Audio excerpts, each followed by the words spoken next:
if your quarterback is marginal, yeah. like you believe these guys are, you don't believe these guys are top 10 quarterbacks. No. Okay, so they're not. They're just not. But they're not bad. And I get it. In a quarterback, it's still quarterback starved. The landscape is littered with skeletons of quarterbacks from teams that said, I'm going to try him. And they fail miserably. And they struck out. Every year in the draft, we see it.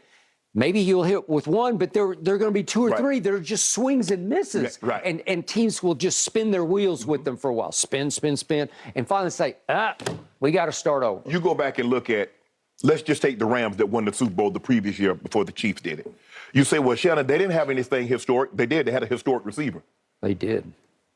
Never seen like it. He set every record. Okay, your Cowboys, you don't believe Dak is top 10. Well, you better have something historic. Your running back runs for 2,100 yards. Your defense gives up 10 points per game. What do you have historic? Your defense was good, but they couldn't overcome the in-out play of their quarterback. So when you have that position. Yeah, and by the way, what did I tell you going into last year? I said my team will go as far as my defense carries it.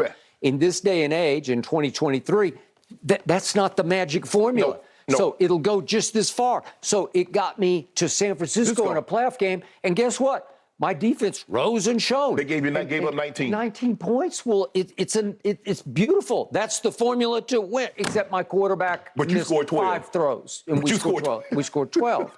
And the year before, I wasn't so sure my defense could carry, but I thought my team was pretty good. And we get a home playoff game because we actually won the division. And we come out and lay a huge egg right from the start. It is a cracked egg because we're just not ready to play. I don't know what happened. And my quarterback was pretty awful in that game. Well, in the end, this whole thing is a quarterback's game. Okay, so these teams both took shots, or the teams that drafted these two quarterbacks. Remember, they both went in the second round of the, 2014 draft. They went in the second round. Derek Carr was the 36th overall pick, so he was shortly into the second round. And near the end of the second round went Jimmy G with the 62nd overall pick, but both second-round picks. It's pretty high to take a quarterback, but it's not a top. Nobody's saying that guy you could go win the Super Bowl with. You're saying we hope we hope we get a shot. We hope this clicks for us. Every once in a while, it doesn't happen very often. There's a 6th-round pick who becomes the GOAT. Every once in a while, there's a 3rd-round pick who was the GOAT before the GOAT. Okay, because but most of the time, Skip, these guys they're first-rounders. I mean, you look at the Elways and the Aikmans and the Bradshaws and Marinos, the Kellys, they're first-round picks. They're all first-round picks because that's the way you do it, and you have to hit on the first-round pick. And yet, with Jimmy G, I look at the numbers he put up in San Francisco. They're actually sensational. They are. He threw for 13,599 yards with 82 touchdowns to 42 interceptions. Well, if I told you that, you'd say those are Pro Bowl caliber numbers. Those are potential Hall of Fame kind of numbers. He completed 68% of his passes. Did that have something to do with the system he was in? Yes, absolutely. Sure it did. But as a starter for the 49ers, including the playoffs, he went 42-19. I'm like, that's really good. Okay, that works. Guess how many Pro Bowls he made over that stretch? Zero. He made 0 Pro Bowls. Guess how many Pro Bowls Derek Carr made for the whatever they are, Raiders? They're bouncing around. At least 4 or 5. He made 4 Pro Bowls. Okay, so you say, does that mean Derek Carr's better than Jimmy G? I don't think so. I'm going to give you the nod. I'll give you a slight nod for Jimmy G. Well, we saw what happened, Skip. I mean, guys don't even go to the Pro Bowl anymore, so now they take it. Huntley from the Ravens went to the Pro Bowl. He did. What am I supposed to do? No, I know there's a lot of default picks where you just get to go. Skip, Carr just went this past year. Because somebody else. Mahomes, Herbert, Burrow, Josh Allen. I mean, so you the 17th alternate and you go to the Pro Bowl, but it's on your resume. Okay, but Jimmy G was never even the alternate.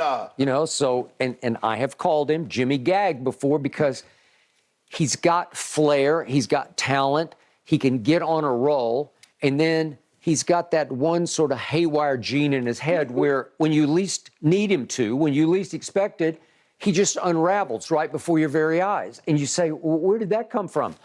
I don't know. It's just he's this good, he's not that good. No. Right? I agree. But Skip, I mean, he was playing really good before he got hurt. He was 7-3, over 2,400 yards, 16 touchdowns, 4 interceptions, 61% completion percentage. Derek Carr was 6-9, 3,500 yards, 24 touchdowns, 14 interceptions, 61% completion percentage. Okay. That's 2016, Jimmy Garoppolo, AC sprain in his shoulder. 2018, he tears his ACL. Yeah. 2020, he's got a high ankle sprain that he suffers twice, and it finally knocks him completely out. 2021, he had a calf early in the year that knocked him out, which led to a hand fracture at the end of the year and a torn ligament in his throwing thumb. He tried to play through that for a while, needed surgery. Then this past season, he had a bad shoulder sprain. It's actually the end of the year before, which led last year to his foot fracture. I'm just telling you, he's pretty brittle. Oh, he made a paper mache now. Yep. Okay. There's no denying that.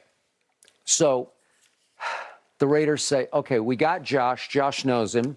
Let's go get Jimmy G, and let's go win what? Do you really think you're going to win the Super Bowl? Well, I'm looking at the numbers that you gave him, and they're all over the map. Everybody's reporting different numbers here, so I'm not sure what to take to the bank. But it's not as much as Derek Carr got, though, is it? It's not as much as Derek Carr. It's actually bargain basement for a quarterback. Yeah. It's going to I'm guessing on this, it's about $34 million guaranteed, and it's somewhere around 23 a year. Yeah, some incentives probably Skip. You win the division, and you win a playoff game. You get to the Super Bowl. You throw for this many yards and this many touchdowns. If you make the Pro Bowl, I'm sure there are some incentives that could push it higher. They were able to get him fairly cheaply, right? And you think of. We're about to talk about Aaron Rodgers. He is scheduled to make $60 million. We're talking about $23 million here. Right. 34 is guaranteed. Deshaun got $230 guaranteed million. Mm-hmm. So this is almost like a yard sale. You just stopped. You went around the block and you said, "Oh, they're selling off some stuff. Right. Let's stop." I love that couch. We could sit on that couch. We could watch a bunch of TV on that couch, right? Mm-hmm. Well, let's get it because they're selling it for $12. Right. But here's the thing, Skip. Do I sit around and wait and see what Aaron, what do you think about Las Vegas? I mean, I got your guy over here, Devontae. We got Josh Jacobs, who's under a franchise tag. We can run the football. He led the league in rushing. Do I wait, and then somebody snatch up Jimmy G, then Aaron decides to go somewhere else, and now what do I do? So, I mean, the Raiders really didn't have a choice, Skip. No, it's like, the old game musical chairs, because the music's about to stop, and the Jets are in danger of the music stopping, and they're saying, we got Zach Wilson. Yes. That Mike White signed with the Dolphins. Okay. Exactly. That's what's happening right here. There aren't enough to go around. Yeah. And the kids who are going to get drafted, I know one of the kids, the one from Alabama, I love him, but I can't tell you for 1,000% sure that he's going to be a superstar. And neither is the team that's going to draft him can tell you that. No, you just don't know. So in the end, I hope the Raiders do well with Jimmy G. They probably have a slightly better chance.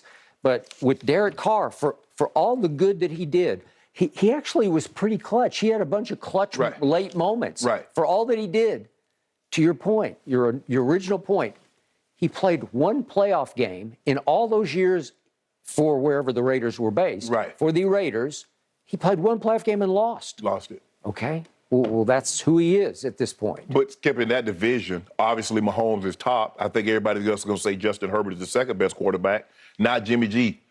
Is he in Russ? I mean, is he better than Russ? I don't know. We see what the Broncos are doing as far as they got a guard, they got a tackle. Yeah. They're trying to shore up, make sure Russ, they're going to be able to run the football. So is Jimmy G. So how do you expect to win in that division? Then they went and got Jared Stidham, and I thought, well, does he want some quarterback competition just to push Russ a little bit? I don't know. Must be. Yeah. Okay. Well, good luck to all these teams with these quarterbacks. I think it's very possible Jimmy G is just a bridge quarterback for the Raiders for a little bit until they find their next QB of the future. We will find out, guys. All right, you brought up Aaron Rodgers. We're going to have the latest developments, which don't include much. Why? Also, John Morant. What is going on in this situation? That and a whole lot more Undisputed when we come back.